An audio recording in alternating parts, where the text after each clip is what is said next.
What's up, everyone? I am the Kaiju no Kami from the Toku and Animation News Network, and today I'm taking a look at the third issue to Godzilla, Here There Be Dragons. In our last issue, pirate Henry Hull continued to recap the events of what occurred after Godzilla had wiped out the Spanish Armada. He then insulted the Queen of England in his story, which did not sit well with his captors. As such, they dragged him off to the gallows for a hanging. Can Henry get himself out of this situation, or is this plot thread going to be left dangling? Watch to find out. The characters and plot. If you have not caught the previous two reviews, this story is about a pirate who is retelling the events of when Francis Drake went searching for treasure on Monster Island.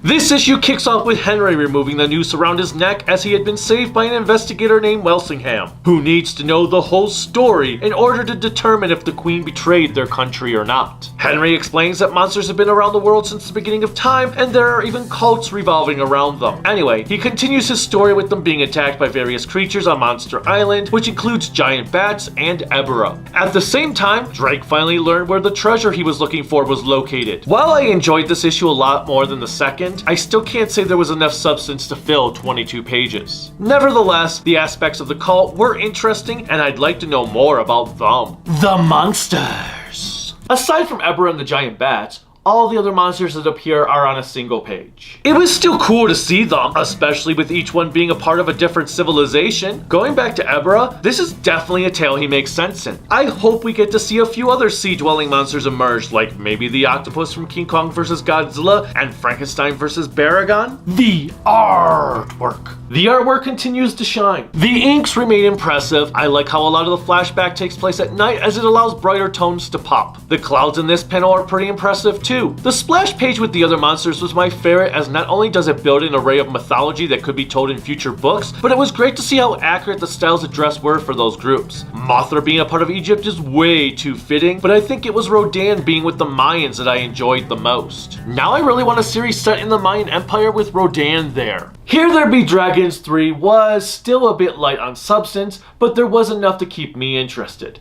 I just hope there is a purpose and that this series does actually justify it being 5 issues when all is said and done.